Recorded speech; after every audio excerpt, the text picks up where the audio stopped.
Hello students, कैसे हैं आप लोग। मैं हूं श्याम भाटिया और आप सबका वेलकम करता हूं ई अकेडमी 123 पर। चलिए, रोजाना की तरह आज भी एक बेहतरीन क्वेश्चन में लेकर आया हूं, जिस क्वेश्चन पर है ना, जो जेई और नीट की प्रिपरेशन कर रहे हो उनके लिए ये क्वेश्चन है ना, इलेक्ट्रोमैग्नेटिक इंडक्शन से मैं लेकर आया हूं और ईएमआई से ये क्वेश्चन पूछा जा सकता है ना। आमतौर पर ऐसा क्वेश्चन पूछा जाता है। इलेक्ट्रोमैग्नेटिक इंडक्शन पर अपन बात करेंगे, है ना। ये बार मैग्नेट है जो ऊपर से ड्रॉप किया जा रहा है, नीचे एक फिक्स्ड कोइल है और फिर दूसरे केस में कोइल को फिक्स कर बार मैग्नेट को फिक्स कर दिया और कोइल को ड्रॉप किया जा रहा है। और यहाँ पर कोइल फिक्स्ड है और बार मैग्नेट को ड्रॉप किया जा रहा है। तो उसके एक्सीलरेशन, इस केस में एक्सीलरेशन A1 बोला था, इस केस में एक्सीलरेशन A2 बोला था। तो A1 और A2 के 4 पॉसिबल आंसर्स दे रखे हैं, उस पर अपन को डिस्कस करना है।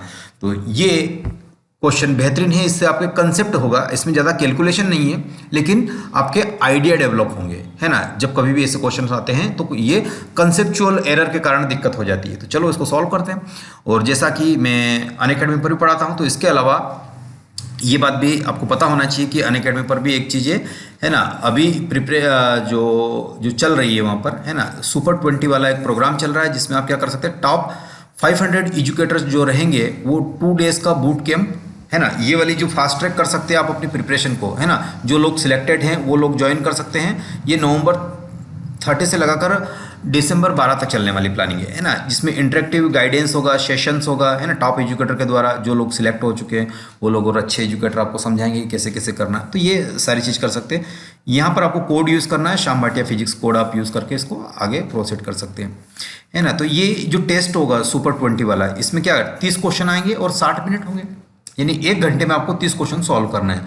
ये 7 बजे होगा, ये 7 बजे होगा, लेकिन किस किस डेट पे, है ना। देखो, प्रैक्टिस टेस्ट 7 दिसंबर को हो रहा है ना। फिजिक्स कब हो रहा है? फिजिक्स आपको दिसंबर 10 को हो रही है। फिर केमिस्ट्री कब हो रही है? बोलो, दिसंबर 11 को हो रही है chemistry. And then finally maths कहाँ पर हो रहा है? आपको 5 दिसंबर से लगाकर दिसंबर 12 के बीच में इंटरवल में ये हो रहा है। तो ये वाली चीज़ आपको ध्यान रखनी चाहिए। अगर रैंक आपकी 1 से 20 तक आती है तो 100% स्कॉलरशिप, और उससे कम आती है तो इस टाइप से इसको देख सकते हैं। कोड तो आपको वही Shyam Bhatia physics code use करना है। देखो, अनअकैडमी पर आपको क्या मिल रहा है, यहाँ पर लकी ड्रा दिया जा रहा है ना, कि दिमाग काम करे ना करे, किस्मत जरूर काम करनी चाहिए, ठीक है। तो ये वाले ड्रॉ प्राइजेस हैं, है ना। अगर आपके लक ने काम किया तो ये काम कर देंगे, है ना। तो इसको भी इनरोल कर सकते हैं श्याम भाटिया फिजिक्स कोड डाल के, है ना। आगे देखिए, ये रैपिड रिवीजन बेस्ड जो जेई मेन और एडवांस 2020 के लिए है, उनमें ये वाले लोग आपको अनअकैडमी के टॉप क्लास के एजुकेटर आपको ट्रेंड करेंगे। और ये बैच आपकी है, स्टार्टिंग डेट 8 से 9 दिसंबर को स्टार्ट हो रही है, ठीक है। और यहाँ पर जेई 2020 टॉप रैंकर्स के साथ भी आपकी मीट हो जाएगी, ठीक है। और ये वाला डाउट्स, वैलिड डाउट करोगे तो एक स्पेसिफिक डाउट भेजने पर भी आपको रिवार्ड किया जाएगा, ठीक है। तो चलो क्वेश्चन की तरफ से आते हैं। यहाँ पर मुझे बताओ कि वर्टिकल बार मैग्नेट है, क्या है ये? वर्टिकल बार मैग्नेट है, जिसको अपन ने छोड़ दिया, डिम करके छोड़ा। तो ये यहाँ वाला केस कितना है? ये बार मैग्नेट है तो इसका क्या होगा? अपना वेट होगा, भार होगा, जिसके कारण ये ड्रॉप हो रहा होगा। और ये जी एक्सेलरेशन होगा, इसी जी के बारे में बात करी हुई है। तो ये जी क्या होगा? Downward acceleration. लेकिन ध्यान रखिएगा, तो ये क्या था? नॉर्थ पोल है। और लेंज लॉ ने क्या कहा था? लेंज ने ये कहा था कि अगर आपने यहाँ से क्या रहेगा, नॉर्थ पोल है तो यहाँ से फ्लक्स निकल रही होगी, है ना, मैग्नेटिक लाइन्स ऑफ फोर्सेस निकल रही है, वो उसको क्रॉस कर रही होगी। जैसे जैसे पास में जाएगा वैसे वैसे इंक्रीज होगा। तो इसमें कैसी करंट इंड्यूस होगी? किसमें, है ना, इसमें करंट कैसी इंड्यूस हो जाएगी? तो ये देखो, ये यहाँ पर है, तो ये इसका अपोज कर सके सच ए दैट। तो यहाँ पर एक वर्टिकल क्या हो जाएगा? अपोज करने वाला एक फोर्स जनरेट होगा, जिसका एक्सीलरेशन लेट से a डैश हो जाएगा, है ना। तो a1 जो रहेगा वो g में से -a डैश हो जाएगा। बोलो, तो यानी जो g की वैल्यूज है, ये g की वैल्यू से a हमेशा क्या रहेगा? छोटा रहेगा, है ना। a हमेशा छोटा रहेगा क्योंकि ये ऊपर की तरफ लगाएगा ना फोर्स, रिपेल करेगा। अरे ये 2 प्रैक्टिकल नहीं करे थे अपन ने।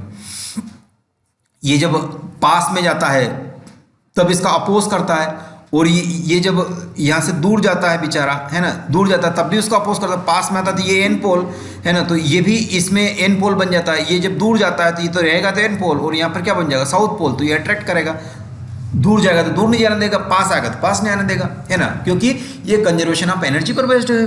है ना, ये वाला प्रिंसिपल। तो यहाँ आएगा तो ये वाली चीज़ क्या हो जाएगी, ये हो जाएगी। दूसरा केस देखो, दूसरे केस में क्या हो रहा है ना, दूसरे केस में ये वाली कहानी हो रही है कि आपके पास अब यहाँ आ रहा है, यहाँ कोयल ड्रॉप हो रही है। तो कोयल ड्रॉप हो या मैग्नेट ड्रॉप हो, रिलेटिव मोशन होना चाहिए ना। मेन तो मैग्नेट और कोयल के बीच में अगर रिलेटिव मोशन होगा तो फ्लक्स वेरी करेगा, और फ्लक्स वेरी करेगा तो ईएमएफ इंड्यूस होगा, ईएमएफ इंड्यूस होगा तो वो क्या करेगा, उसका अपोज करेगा। तो यहाँ पर भी क्या होगा, ये A2 केस हो गया, लेकिन यहाँ पर भी एक वर्टिकल फोर्स इस कोयल पर लगेगा, तो ये G माइनस एक A डैश वर्टिकल कोयल पे लग रहा, तो ये A2 यहाँ पर भी क्या हो गया, G से छोटा हो गया। तो दोनों ही कंडीशन में आपको पास G से छोटा है। और ये ऐसी कंडीशन कौन सी बन रही है आपकी, देखो ये वाली कंडीशन सेकंड बन रही है, तो ये इसका सेकंड ऑप्शन हो जाएगा। इस पे देख लीजिए, ये भी बहुत कंसेप्चुअल क्वेश्चन है ना। ये वाला क्वेश्चन भी बहुत लोग परेशान रहते हैं इसमें, है ना। इस वाले क्वेश्चन में ज़्यादातर लोग परेशान होता है। इन द अरेंजमेंट दिया गया shown in figure, the current A to B, current A से B तक जा रही है, यस सर, है ना, करंट A से B तक जा रही है। अब ये इन द करंट A से B तक अगर जा रही तो increasing in magnitude, increasing magnitude, तो यहाँ पर मैग्नेटिक फील्ड कैसी बन रही होगी बताओ, यहाँ पर मैग्नेटिक फील्ड बाहर बन रही होगी, इसके कारण, इस वायर के कारण मैग्नेटिक फील्ड बाहर बन रही होगी, और वो कैसी है, इंक्रीजिंग है ना, इंक्रीजिंग है बाहर की तरफ। तो इसमें किस टाइप से करंट इंड्यूस हो, इसको अपोज कर सके, लेंज लॉ ने क्या कहा था कि किसी भी, है ना, लूप में या सर्किट में करंट ऐसे इंड्यूस होगी कि वो जिस कारण से प्रोड्यूस हुई है या जिससे उसका अपोज कर सके, या अगर फ्लक्स वेरी कर रहा है तो उस वेरी होने वाले फ्लक्स को डिक्रीज हो रहा तो वो इंक्रीज करने के लिए अपनी अपोजिट डायरेक्शन में फ्लक्स कर दे, या इंक्रीज हो रही है या डिक्रीज हो रही है तो मतलब अपोज करना अल्टीमेटली। तो अब यहाँ देख लीजिए, तो इसमें किस टाइप से करंट इंड्यूस हो कि जिस इंड्यूस्ड करंट की मैग्नेटिक फील्ड बने वो मैग्नेटिक फील्ड इसका अपोज करे, तो ये इनटू द प्लेन बन जाएगी, है ना।